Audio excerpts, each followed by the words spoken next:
Hello friends, today we are going to start new chapter third और हम लोग पढ़ेंगे इसमें मैकेनिक्स। तो देखिए क्या है मैकेनिक्स।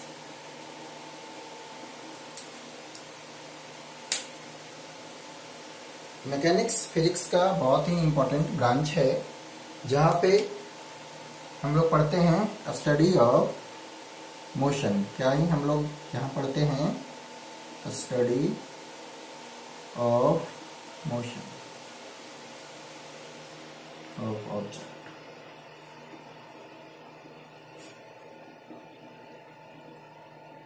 हम लोग सीखेंगे किसी ऑब्जेक्ट के मोशन के बारे में। तो जहाँ पे भी यह स्टडी होता है about the motion of object, physics के उस ब्रांच को बोला जाता है मैकेनिक्स। मैकेनिक्स को इस तरह से सब डिवाइडेड किया गया है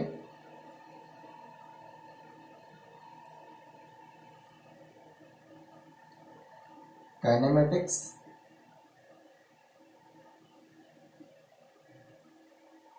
और डायनामिक्स।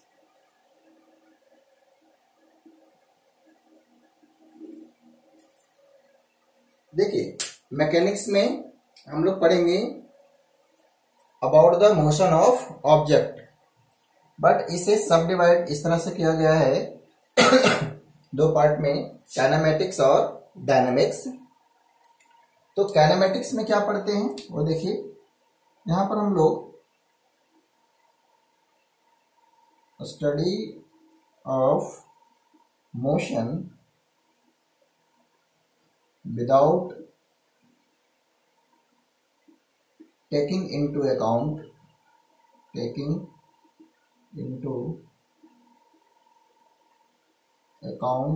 of its cause। हम लोग मोशन के बारे में पढ़ेंगे, but what is the reason behind the motion, इसके बारे में नहीं पढ़ेंगे। मोशन का कॉज क्या है हम इसके बारे में नहीं पढ़ेंगे। ऑब्जेक्ट मूव कर रही है तो हम लोग पढ़ेंगे कि क्या डिस्प्लेसमेंट होगा, क्या उसकी वेलोसिटी है, क्या एक्सेलरेशन है, क्या डिस्टेंस ट्रेवल करेगा। बट ये सारी चीजें हो क्यों रहे हैं, ऑब्जेक्ट मूव क्यों कर रहा है, इसके बारे में हम लोग यहाँ पे नहीं पढ़ेंगे। तो इस पार्ट को बोला जाएगा काइनेमेटिक्स। ठीक है, इस पार्ट को क्या बोला जाएगा, काइनेमेटिक्स। और बेसिकली जो चैप्टर थर्ड में हम लोग पढ़ेंगे, चैप्टर थर्ड में वो होगा मोशन इन स्ट्रेट लाइन,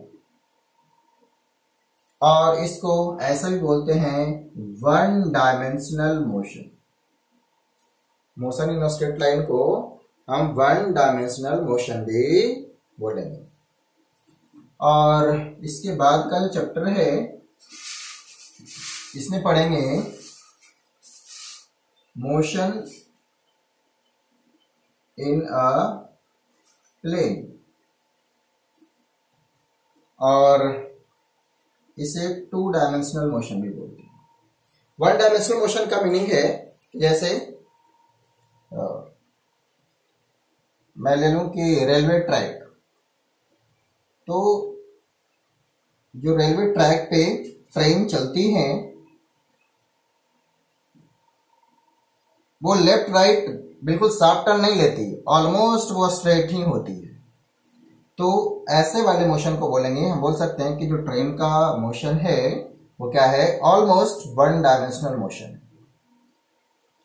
और मोशन इन अ प्लेन का मीनिंग है कि ग्राउंड पे जैसे कार चल रही है तो कभी लेफ्ट टर्न लेती है, कभी राइट टर्न लेती है, तो that is the motion in a plane. कोई बच्चा खेल रहा है तो जरूरी थोड़ी नहीं कि वो एक स्ट्रेट ही जाएगा, कभी लेफ्ट जाता है, कभी राइट जाता है, तो वो एक प्लेन की बात हो रही है। जैसे बोर्ड भी एक प्लेन है, मैं लिख रहा हूं, कभी इधर लिख रहा हूं, कभी नीचे लिख रहा हूं, तो ये भी जो ये मोशन है वो क्या है, मोशन इन अ प्लेन कहलाएगा। ठीक है, खैर इसके बारे में पढ़ेंगे अभी। कोई ज़्यादा ही नहीं है अभी। और थोड़ा बात करते हैं कि ये डायनेमिक्स क्या होती है। तो study of motion with taking into account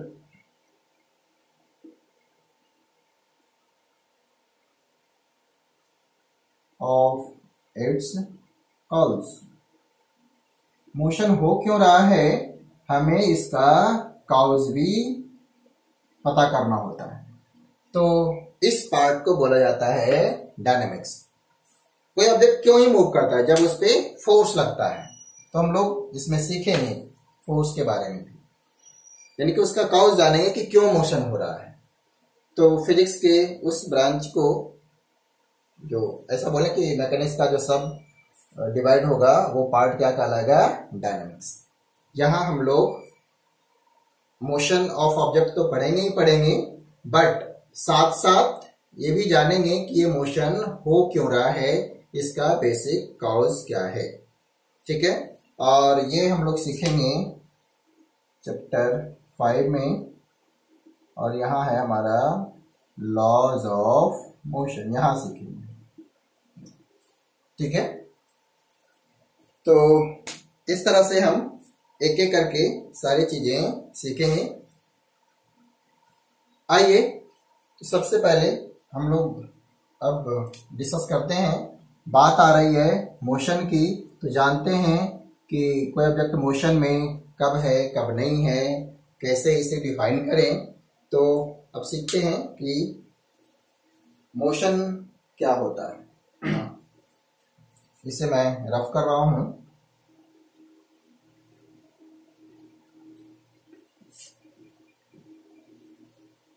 तो अब बहुत इंपॉर्टेंट चीज,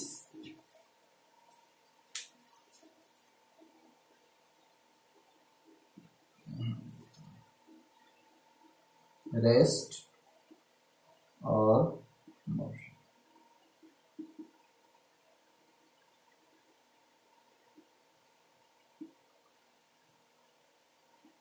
तो ये सीखते हैं कि व्हाट इज रेस्ट और व्हाट इज मोशन।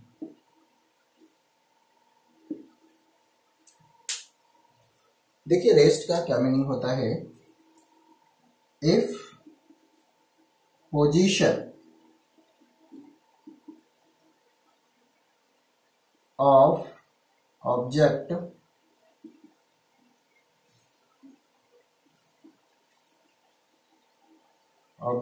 मैं लिख देता हूं, with respect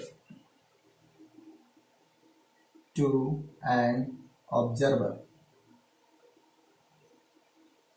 the position of object doesn't change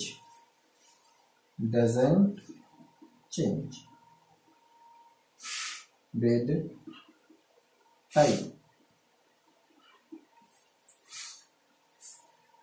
किसी ऑब्जेक्ट की पोजीशन अगर टाइम के साथ चेंज नहीं कर रहा हो, देन वी से object is in rest.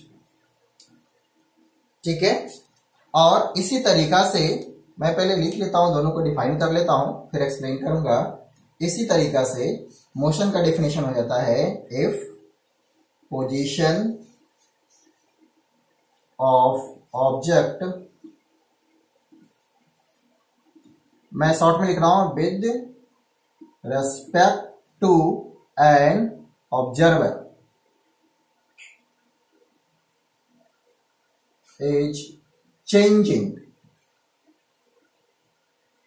With time. If time के साथ ऑब्जेक्ट की पोजीशन चेंज हो रहा हो with respect to observer, then we have to say object is in motion. आइए इसे समझते हैं बिल्कुल ही आसान तरीके से। मैं एक एग्जांपल लेता हूं। अभी ऐसे भी सभी लोग घरों में बंद हैं, है ना, अभी रेस्ट्रिक्शन है घर से बाहर निकलना। चलिए, एक नंबर लाइन मैंने बनाए हैं, ये यहां पर लिख देता हूं, ये 0 है, 1 2 3 4 5 6 इस तरह से। और यहाँ पर मैं ट्री बना देता हूँ ना, आपके घर के बाहर ही ट्री है, ये आपका घर है, आप यहाँ पे हैं, एक लड़का यहाँ पे है, ठीक है, अपने घर के पास है, इसका घर यहीं पे है, और ये अपने, मैं बनाता हूँ, ये अपने घर के पास है बच्चा, क्योंकि इसे अभी बाहर निकलना मना है, ये घर के पास ही बैठा है, ये सुबह से शाम तक घर के पास बैठा रहता है। और इसके घर के सामने एक ट्री है जो 3 पे है। तो ये बच्चा सुबह से देख रहा है, 10 बजे उन्होंने देखा, 10 बजे से चलो ये स्टार्ट करता है इसको व्यू करना, 10 AM। तो ट्री 3 पे है, फिर वो रेगुलर देख ही रहा है, फिर 12 AM और कम करते हैं 10:30, तो भी देख रहा है कि यहीं पे है, फिर 11, तो भी देख रहा है कि यहीं पे है। मीन्स टाइम तो बढ़ते जा रहा है, but position of this tree is not changing. तो with respect to this boy we can say tree is not in motion. इस बॉय के रेस्पेक्ट में ये ट्री मोशन में नहीं है। रीजन क्या देंगे कि ट्री का पोजीशन, ध्यान से समझिएगा, ट्री का पोजीशन इस बॉय के रेस्पेक्ट में, ये ऑब्जर्वर है, धीरे धीरे समझ जाएंगे वर्ड, ऑब्जर्वर जो व्यू कर रहा है, जो मोशन को ऑब्जर्व कर रहा है, तो इस ऑब्जर्वर के रेस्पेक्ट में इसका पोजीशन टाइम के साथ चेंज नहीं हुआ। टाइम बढ़ते गया, 10 से 10:30, 11 बज गया, 12 बज जाएंगे, बट ये ट्री अपने ही पोजीशन पे है, सेम पोजीशन पे है, 3 पे है। तो क्या ही बोलेंगे कि tree is in rest with respect to this boy. इस बात को प्लीज बढ़िया से समझिए। तो ट्री तो रेस्ट में हो गया with respect to this boy. अब दूसरी चीज, एक और इसका दूसरा फ्रेंड है, वो कुछ यहां पे है, देखिए यहां बनाता हूं। यह स्टार्टिंग में 2 पे था, बट टाइम के साथ ये मूव किया इस तरह से और ये पहुंच गया, कुछ टाइम बाद ये देखा गया कि ये कहां पर है, 4 पे। अब देखो, ये जो इसका फ्रेंड है वो किसी टाइम पे 2 पर था, इसकी पोजीशन 2 है, but after some time it get a new position 4। क्या है बोलेंगे, with respect to this boy,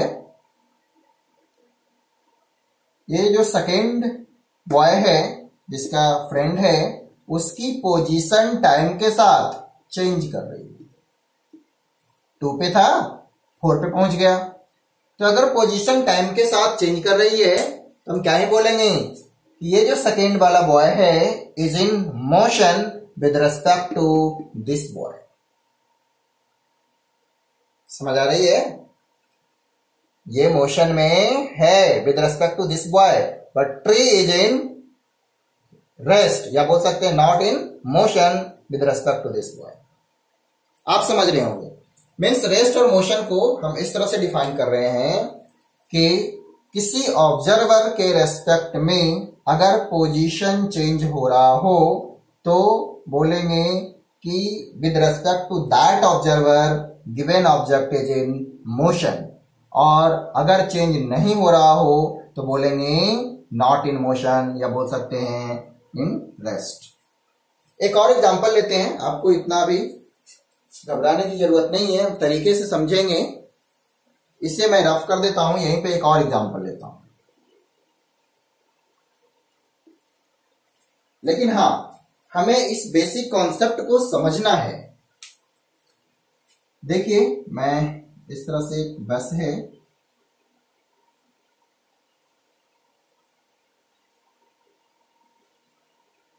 ठीक है, ये बस है और यहाँ पे एक पैसेंजर बैठा हुआ है, ठीक है, और सामने वाला सीट खाली था तो अभी कम पैसेंजर हैं। यहाँ पे वो अपना सूटकेस रखा है या बॉक्स रखा है, कोई जो सामान है उसका वो सामने वाले सीट पे रख दिया है और यहाँ पे वो बैठा है, ठीक है। बस इस तरह से स्टार्ट हो गई चलना। देखिएगा ये क्या ऑब्जर्व कर रहा है। चलो इसका जो बस स्टार्ट हुआ था वो 9 AM स्टार्ट हुआ था, 9 बजे स्टार्ट हुआ था, ठीक है, और ये अपने डेस्टिनेशन पे पहुंच जाता है सोचो 11 AM। During this interval of time suitcase से इस पर्सन का जो पोजीशन है वो चेंज नहीं हो रहा। हो रहा क्या? नहीं।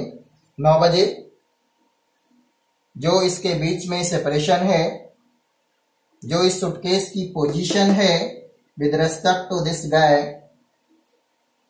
वही 10 बजे है, वही 10:30 में है, वही 11 बजे है। मीन्स इस बॉक्स की, इस सूटकेस की पोजीशन इस पर्सन के रेस्पेक्ट में चेंज नहीं हो रहा है, ठीक है। तो अगर ऐसा है तो we can say with respect to this person sitting in the bus, object is in rest since position is not changing. Clear? और अब थोड़ा सोचिए उस पर्सन के बारे में जो इसको बस स्टॉप तक छोड़ने आया था। आप भी कहीं जाते हैं तो कोई फ्रेंड या कुछ लोग आपको छोड़ने जाते हैं, तो इस पर्सन के बारे में सोचिए जो इसको बस स्टॉप तक छोड़ने आया था।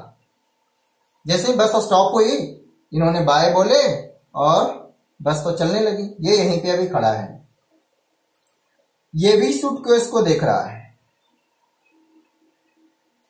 अब बताइए कि जो पर्सन बस स्टॉप पे खड़ा था, ये बस स्टॉप है, तो इस पर्सन के रेस्पेक्ट में इनिशियली ये कुछ ऐसा पोजीशन है जो भी है, या ऐसे जैसे भी ले लो, फिर कुछ टाइम बाद ये यहां पहुंच जाएगी बस ना। कुछ टाइम बाद क्योंकि बस चल रही है तो ये बस है जो यहां पहुंच गई,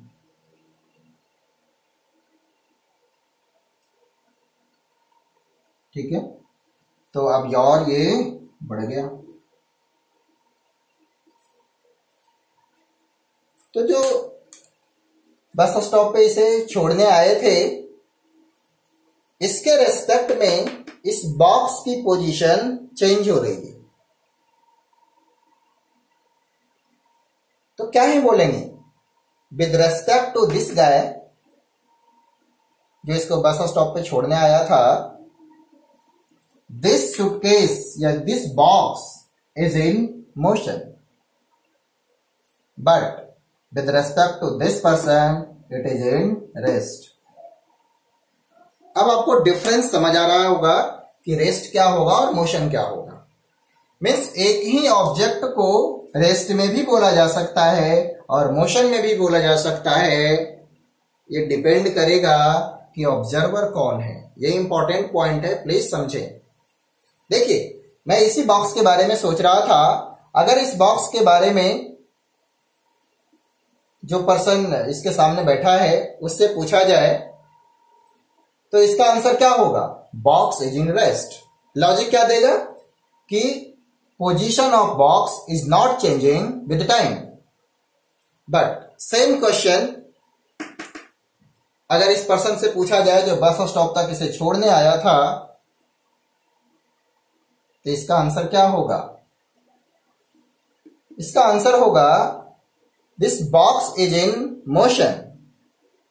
लॉजिक क्या रीजन है जो ऐसा बोल रहा है? ये reason is that position of object is changing with time. Clear है? देखिए, पहले कहीं और था, अब कहीं और चला गया, पोजीशन चेंज हो गया, तो ये मोशन में हो गया। आप समझ रहे हैं? मीन्स एक ही ऑब्जेक्ट को रेस्ट में भी बोला जा सकता है और मोशन में भी बोला जा सकता है, डिपेंडिंग ऑन ऑब्जर्वर। ठीक है? आई होप आप ये कॉन्सेप्ट को सीखे होंगे कि व्हाट इज रेस्ट और व्हाट इज मोशन। ये रिलेटिव है। ठीक है? ये जो रेस्ट और मोशन की बात कर रहे हैं रिलेटिव है, यानी कि जो डिपेंड करता है ऑब्जर्वर पे। मैं लिख देता हूं रिलेटिव।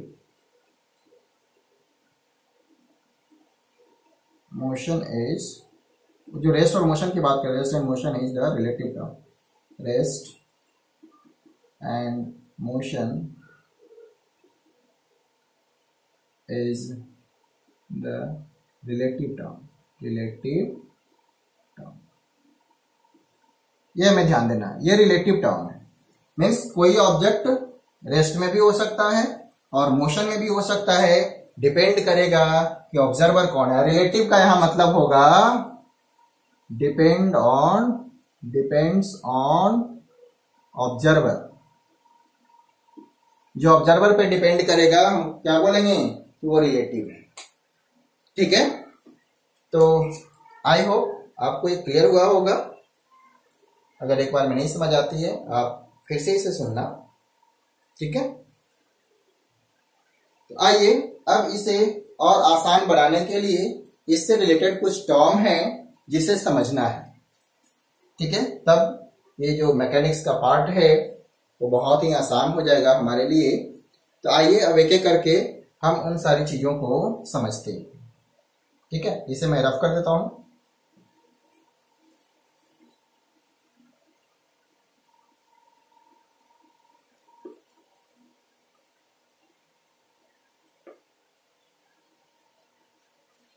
तो देखते हैं सबसे पहला टर्म।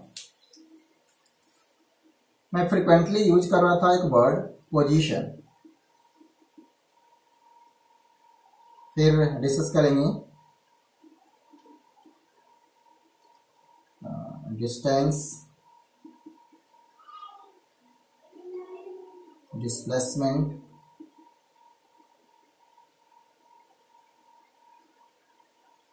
Speed, velocity, acceleration. तो एक एक करके आइए सीखते हैं कि क्या क्या होंगे इनका मीनिंग।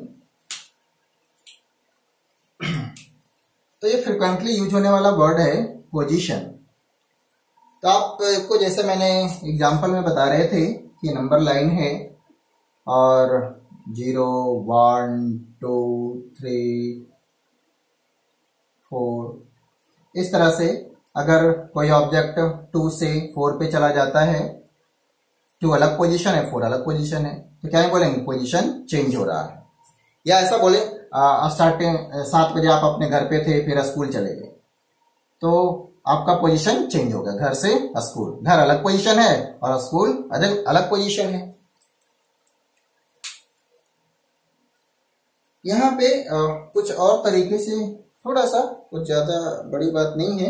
यहाँ पोजीशन का मीनिंग हम लोग समझेंगे कोऑर्डिनेट से।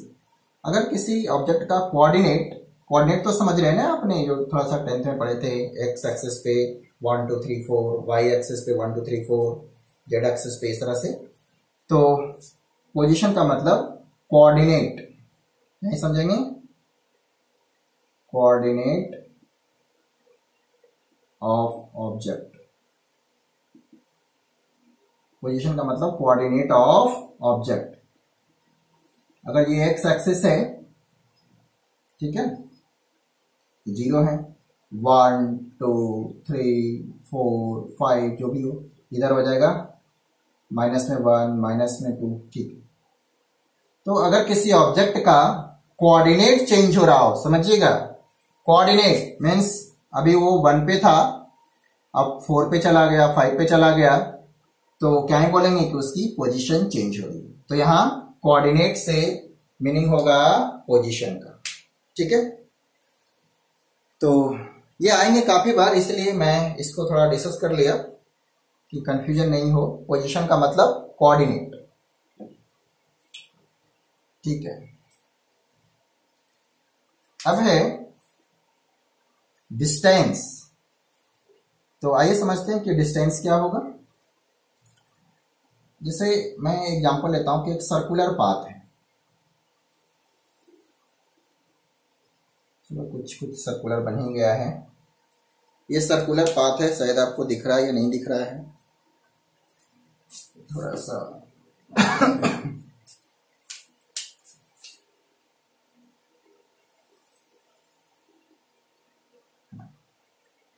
थोड़ा डार्क हो गया।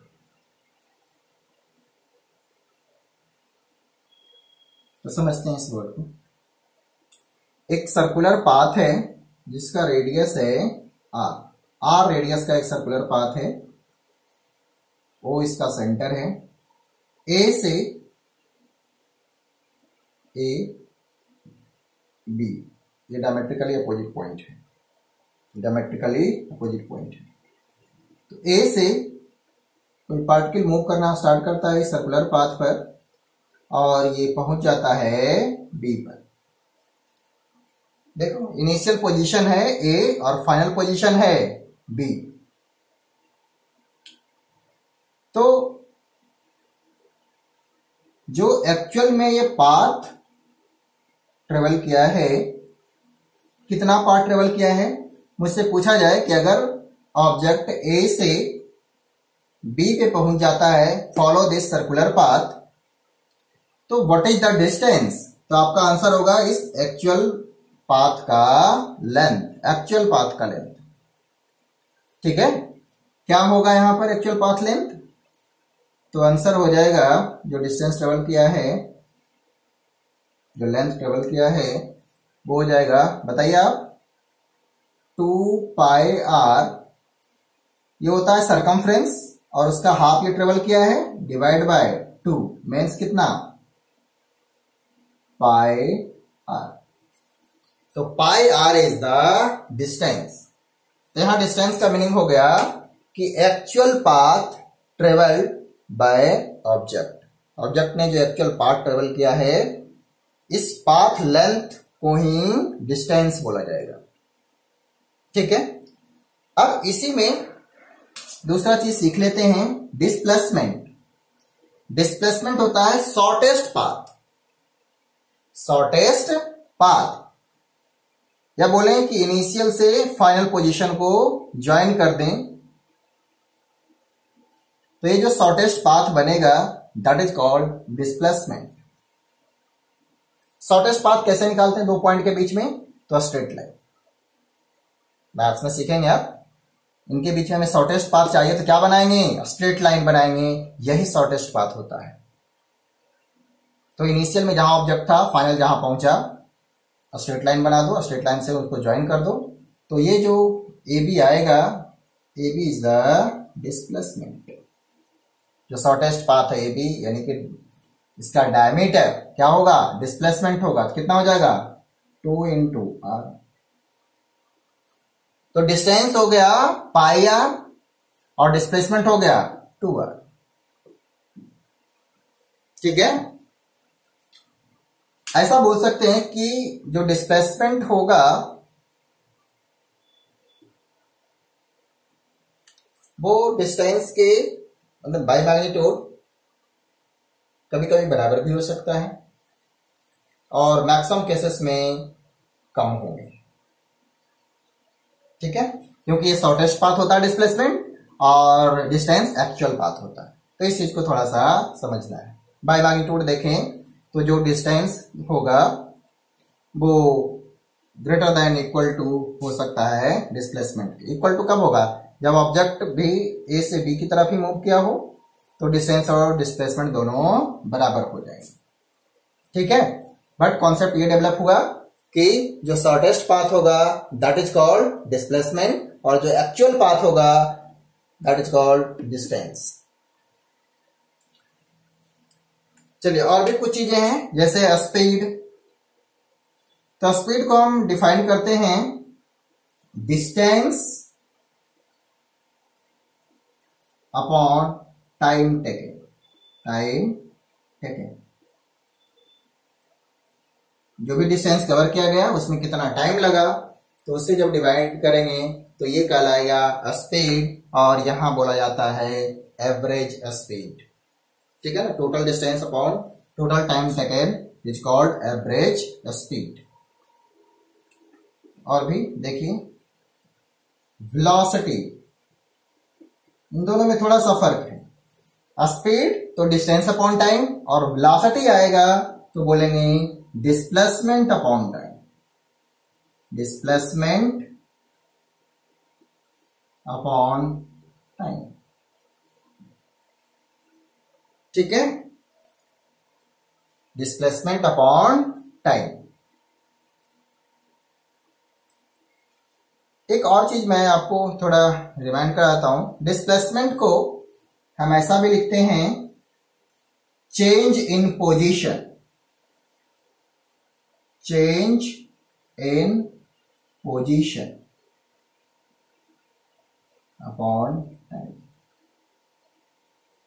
Means final position minus initial position upon time को वेलोसिटी बोलेंगे। डिस्प्लेसमेंट का एक और तरीका हो गया समझने का कि change in position means final position minus initial position करेंगे तो आपको क्या ही मिलेगा, डिस्प्लेसमेंट मिलेगा, और एक्चुअल पाथ लेंथ निकालेंगे तो आपको डिस्टेंस मिलेगा। आएंगे इसमें डिटेल में, बट अभी इतना ही जरूरत है, आप इसे समझिए कि चेंज इन पोजीशन क्या कहलाएगा, तो डिस्प्लेसमेंट कहलाएगा।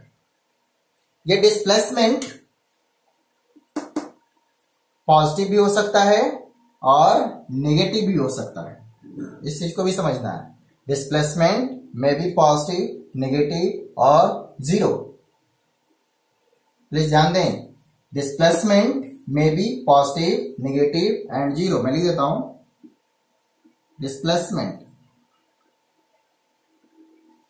ये जीरो भी हो सकता है, पॉजिटिव भी हो सकता है और नेगेटिव भी हो सकता है। डिस्प्लेसमेंट में भी पॉजिटिव, नेगेटिव एंड जीरो। आइए समझते हैं इसे। देखो मैं इस तरह से एक, अभी हम लोग को वन डायमेंशनल मोशन ही पढ़ना है तो मैं इसी पे थोड़ा स्पेस देता हूं।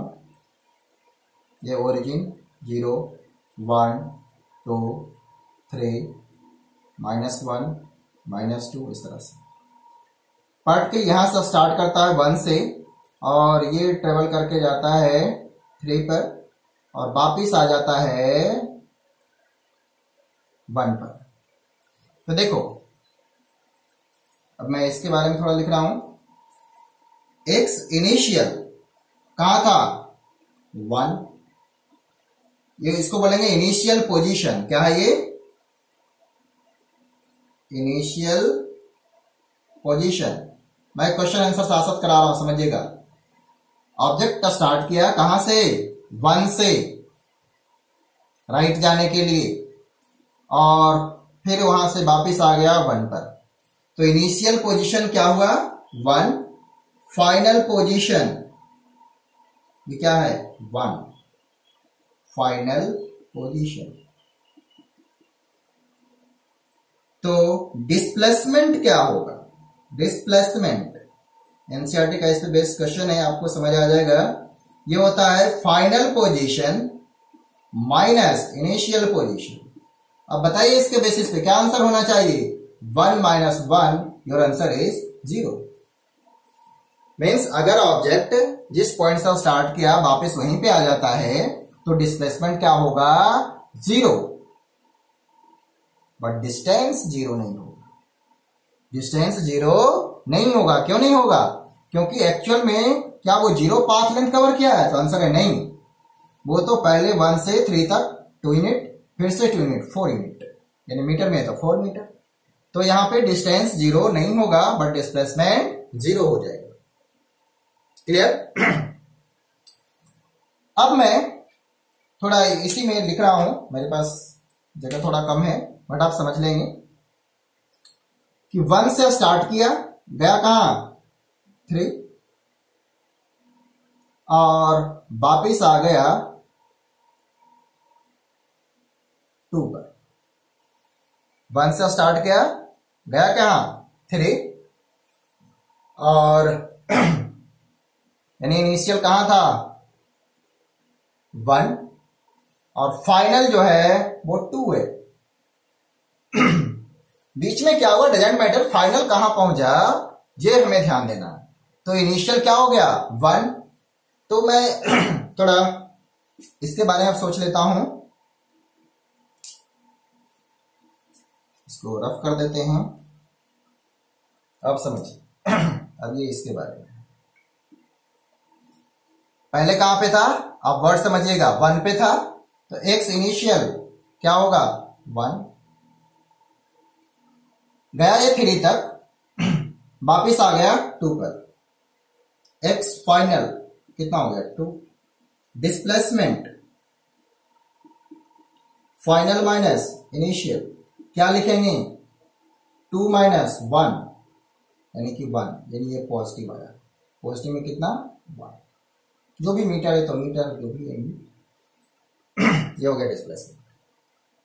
कोई जरूरी नहीं है कि वापिस नहीं आए, हो सकता है 1 से स्टार्ट किया 2 पे जाके रुक गया हो तो 2 माइनस 1, 1 से स्टार्ट किया 3 पे जाके रुक गया हो तो 3 माइनस 1 यानी फाइनल माइनस इनिशियल। ठीक है चलिए एक और लेते हैं, ये तो पॉजिटिव के लिए हो गया। अब ये जो मैंने बात की है कि 1 से स्टार्ट किया और वापस आ गया 2 तक, अब मैं ऐसा लेता हूं कि 1 से स्टार्ट किया यही रहने देते हैं, 1 से स्टार्ट किया और फिर वापस घूमकर आ गया -1, तो x इनिशियल क्या लिखेंगे 1 और फाइनल क्या लिखेंगे -1, तो यहां डिस्प्लेसमेंट क्या होगा, तो आंसर है कि सर अभी हमने पढ़े हैं final position minus initial position, final कितना -1,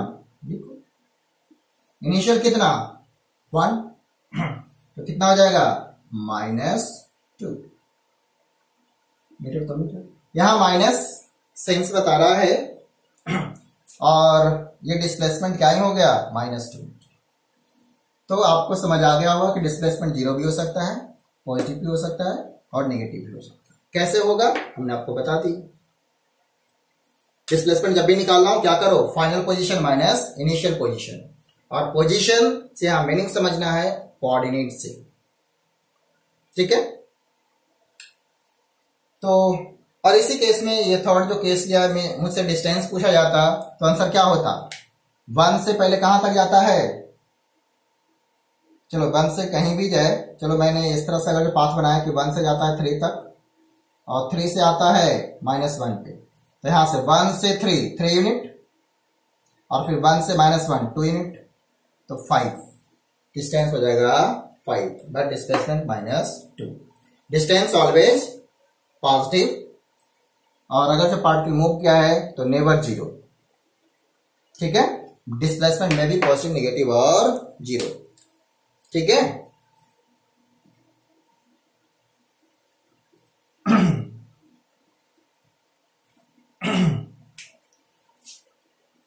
ऑलवेज पॉजिटिव, ऑलवेज पॉजिटिव, जो डिस्टेंस होगा वो क्या ही होगा ऑलवेज पॉजिटिव होगा, पर डिस्प्लेसमेंट पॉजिटिव भी हो सकता है, नेगेटिव भी हो सकता है और 0 भी हो सकता है। चलिए, तो हमने ये वेलोसिटी भी सीख लिए। तो इस तरह से वेलोसिटी भी, अगर डिस्प्लेसमेंट भी पॉजिटिव नेगेटिव और 0 हो सकता है तो वेलोसिटी भी पॉजिटिव नेगेटिव और 0 हो सकते हैं, क्योंकि वेलोसिटी में क्या इन्वॉल्व हुआ है, डिस्प्लेसमेंट। ठीक है ना। आइए अब और एक बात कर लेते हैं एक्सेलरेशन की। यहीं पे लिखता हूं एक्सेलरेशन। एक्सेलरेशन होता है रेट ऑफ चेंज क्या मैं इसे रफ कर सकता हूं? इसको रफ कर देते हैं, थोड़ा हमारे लिए स्पेस हो जाएगा। एक्सेलरेशन ये होता है rate of change in velocity, rate of change in velocity, rate of change ऐसे भी लिख दो, rate of change of velocity को ही बोला जाता है एक्सेलरेशन। यहां रेट ऑफ चेंज से क्या मतलब है कि change in velocity upon time, है ना, टाइम रेट। यहां क्या, टाइम रेट, यानी टाइम के साथ वेलोसिटी किस तरह से चेंज हुआ है, दैट इज कॉल्ड एक्सेलरेशन। यानी कि ये हो गया final velocity, final velocity, initial velocity upon time taken delta T. बोल सकते हैं तो भी फाइनल को हम v से लिखते हैं, इनिशियल को u से लिखते हैं, और जो टाइम लगा उसे t से लिखते हैं। तो एक फॉर्मूला भी बन जाएगा कि a is equal to v minus u by t. अगर आपको मैं लिख देता हूं कि v क्या है, यहां डिनोट कर रहा है, यहां v का मतलब है फाइनल वेलोसिटी, और u का मीनिंग है इनिशियल वेलोसिटी, और t is the time taken. t क्या ही है, टाइम टेकन, कितना टाइम लगा, टाइम टेकन। ठीक है, तो अब थोड़ा सा मैं एक्सेलरेशन के बारे में भी बताता हूं कि ये एक्सेलरेशन भी पॉजिटिव हो सकता है, नेगेटिव हो सकता है और जीरो हो सकता है।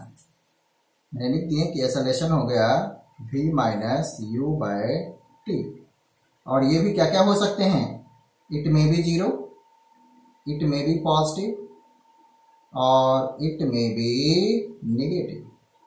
तो एक्सेलरेशन पॉजिटिव भी हो सकता है, नेगेटिव भी हो सकता है और जीरो भी हो सकता है।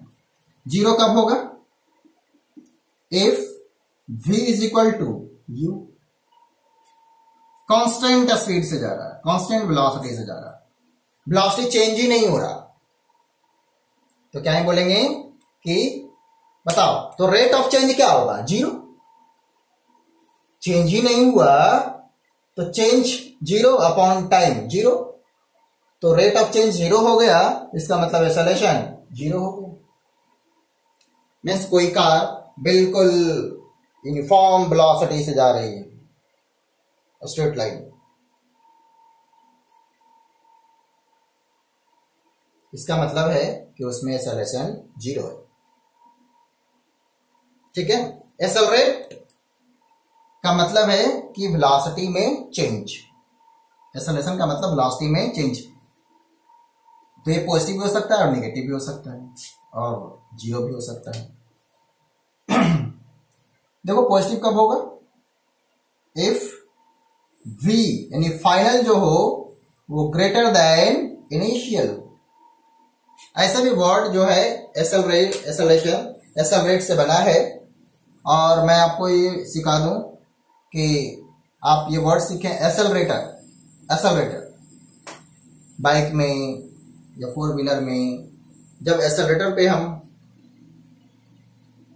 को प्रेस करते हैं तो बाइक की या कार की, आप जो वर्ड अभी समझ रहे हैं, बढ़ जाती है, स्पीड बढ़ जाती है, वेलोसिटी बढ़ जाती है। एक्सेलरेटर दो यानी कि उसकी वेलोसिटी बढ़ा दो, एक्सेलरेटर कम कर दो यानी उसकी वेलोसिटी कम कर दो। खैर, पॉजिटिव एक्सेलरेशन का मतलब कि उसकी वेलोसिटी बढ़ रही है, किस तरह से बढ़ रही है वो समझिएगा। सपोज दैट जो वेलोसिटी था यानी कि 2 मीटर पर सेकेंड, कुछ टाइम बाद ये हो गया 4 मीटर पर सेकेंड। मैं एग्जांपल भी लेता हूं, आपको थोड़ा आसान हो जाएगा, इसको रफ कर देता हूं।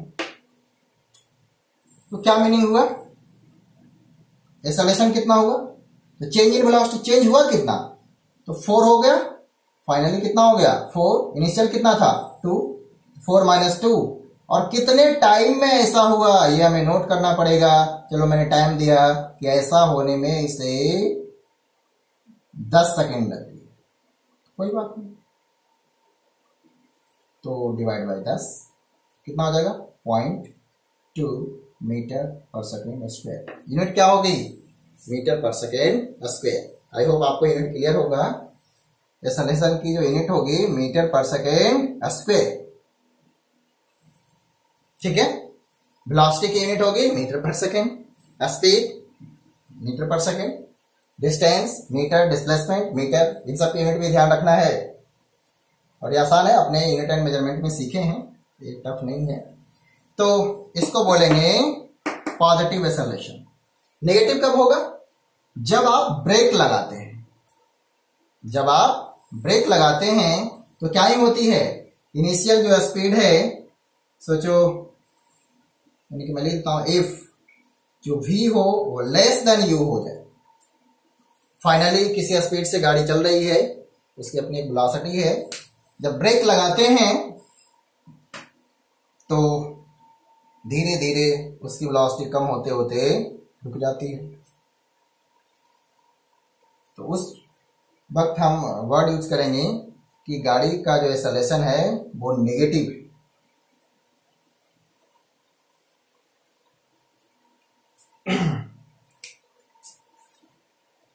जैसे देखो, आफ्टर अप्लाइंग ब्रेक, मैं समझने के लिए लिख रहा हूं। आफ्टर अप्लाइंग ब्रेक क्या हो जाएगा, चलो इनिशियल वेलोसिटी था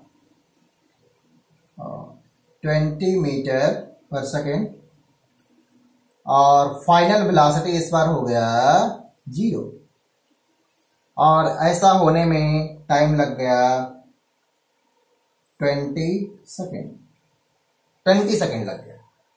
कार चल रही थी और अभी वो 20 मीटर पर सेकेंड था स्पीड वेलोसिटी, और ब्रेक अप्लाई किया गया। After applying the brake velocity become 0, means car stop हो जाती है, और ऐसा होने में 20 सेकेंड का टाइम लगता है। तो बताइए एक्सेलरेशन क्या होगा। एक्सेलरेशन तो होता है final velocity minus initial velocity upon time, rate of change of time. तो फाइनल कितना 0, इनिशियल कितना 20, टाइम कितना 20 सेकेंड, तो कितना हो जाएगा -1 मीटर पर सेकेंड स्क्वायर। यार नेगेटिव साइन शोज कि वेलोसिटी टाइम के साथ कम हो गई, डिक्रीज हो गई, ठीक है। तो यहां जो आएगा नेगेटिव एक्सेलरेशन, इसे रिटार्डेशन भी बोला जाता है। Negative acceleration is also called retardation, है ना। इट इज ऑल्सो कॉल्ड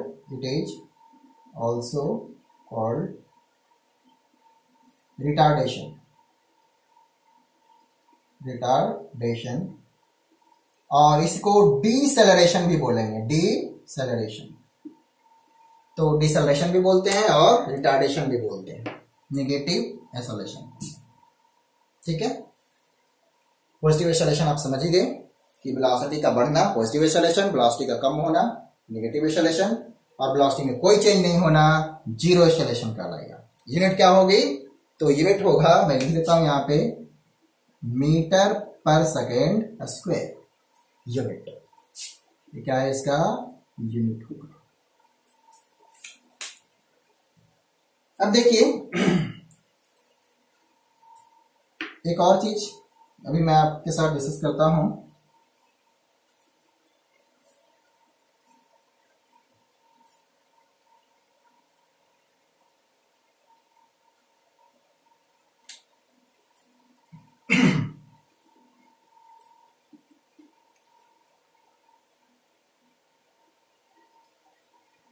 जो अभी जो टाइप्स ऑफ मोशन के बारे में थोड़ा सा देखते हैं।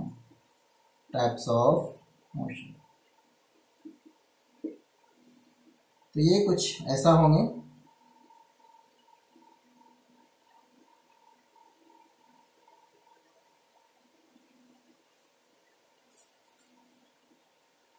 वन डायमेंशनल मोशन,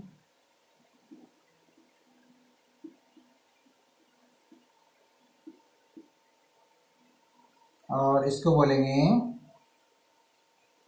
शॉर्ट में 1D, टू डायमेंशनल मोशन, इसको शॉर्ट में बोलेंगे 2D, और थ्री डायमेंशनल मोशन इसको लिखेंगे शॉर्ट में 3D। मैं बहुत ही आसान वर्ड में आपको समझा दूं अभी कि 1D, 2D और 3D क्या होंगे। थोड़ा सा ध्यान से देखिएगा,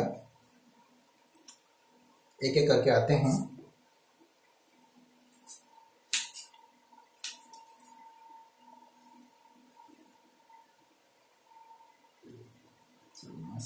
बेसिकली अभी यही पढ़ना है हमें, one dimensional motion, x negative x, ये 0। मोशन का आपने क्या मीनिंग समझे थे कि चेंज इन पोजीशन, अगर टाइम के साथ पोजीशन चेंज हो रहा है then object is in motion. तो वन डायमेंशनल मोशन का मीनिंग होगा 1D का मीनिंग होगा if only one coordinate of the particle changes with time, if only one coordinate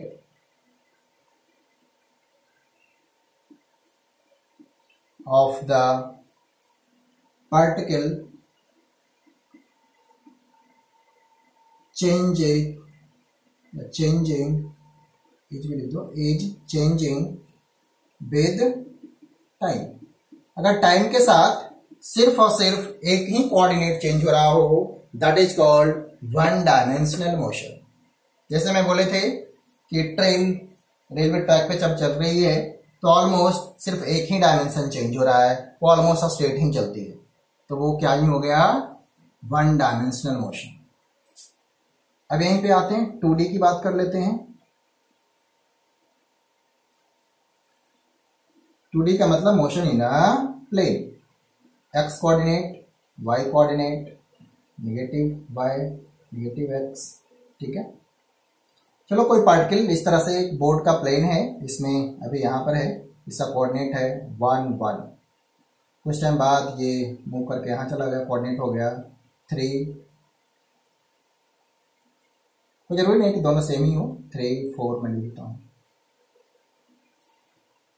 देखो इसका x कोऑर्डिनेट, x इनिशियल क्या था 1 और x फाइनल क्या हो गया, x कोऑर्डिनेट 3, y इनिशियल क्या था 1 और y फाइनल बताइए कितना हो गया 4।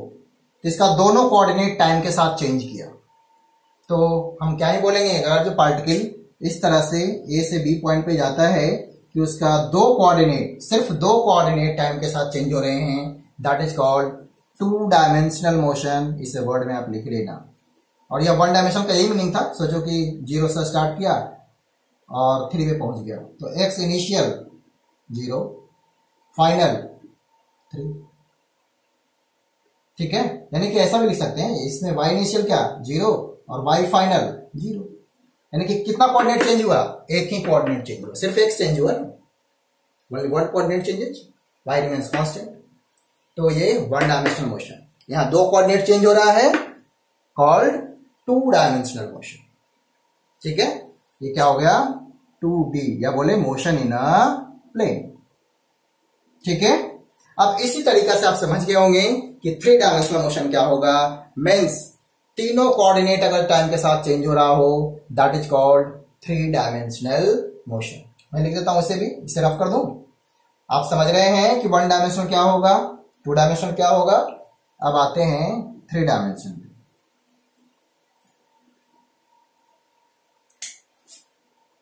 मैं ऐसा लिख देता हूं एक्स वाई और जेड, एक्स वाई अरे बाहर की तरफ है जेड, कुछ इस तरह से है। इनिशियल ए ये है 1 2 3 और फाइनल हो गया जहां भी पहुंच जाए बी पे, ये हो गया 2 4 5, ये फाइनल पोजीशन। बताओ x इनिशियल कितना 1, x फाइनल 2, y इनिशियल कितना, आप समझ रहे हैं ना, y कोऑर्डिनेट 2, y फाइनल कितना 4, z इनिशियल 3, z फाइनल 5। तो यहां तीनों कोऑर्डिनेट टाइम के साथ चेंज हो रहा है, तो ऐसे मोशन को बोलेंगे 3 डायमेंशनल मोशन। ठीक है, आई होप आप समझ रहे होंगे कि ये 3 डायमेंशनल मोशन क्या होगा, और जो मैंने आप पहले बताए 1 डायमेंशन और 2 डायमेंशन। चलिए एक और बहुत ही इंपॉर्टेंट चीज डिस्कस करने जा रहे हैं। एक्चुअली हम लोग जो अभी पढ़ेंगे वो सिर्फ और सिर्फ पढ़ेंगे 1 डायमेंशनल मोशन के बारे में। तो हमारा अभी जो कंसंट्रेशन होगा वो सिर्फ 1 डायमेंशनल मोशन पे होगा। ठीक है, तो बेसिक जो फार्मूले यूज होंगे वो देखिए। अब आपको सीखना है इक्वेशन ऑफ मोशन। तो इक्वेशंस ऑफ मोशन क्या क्या है समझिए। फर्स्ट तो v इज इक्वल टू पहला equation of motion, v is equal to u plus at। ये यहीं से बना है, आपने पढ़े थे ना acceleration, v minus u by t, इसको क्रॉस मल्टीप्लाई करके अरेंज कर दिए। दूसरा s is equal to u t plus half a t square, और तीसरा v square is equal to u square plus 2as। ये 3। इसके साथ एक रिस्ट्रिक्शन भी है। क्या रिस्ट्रिक्शन है, इन सब के बारे में पहले समझते हैं। यहां v क्या है और u क्या है। u क्या है, इनिशियल वेलोसिटी, इसको मैं हटा देता हूं, इनिशियल वेलोसिटी। v क्या है, final velocity.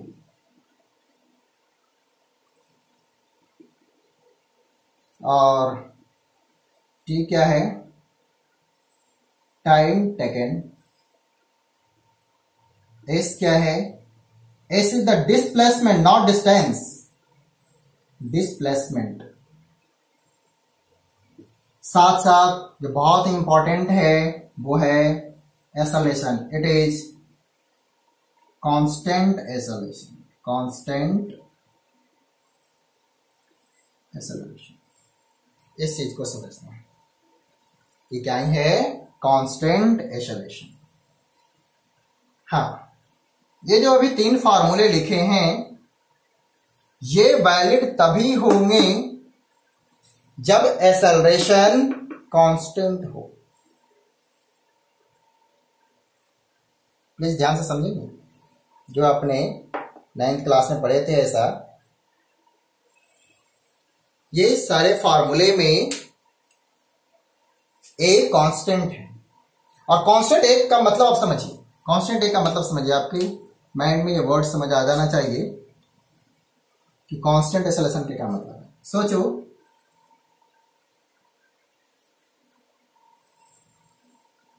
If acceleration is equal to 2 metre per second square, ऐसा लिखा गया है।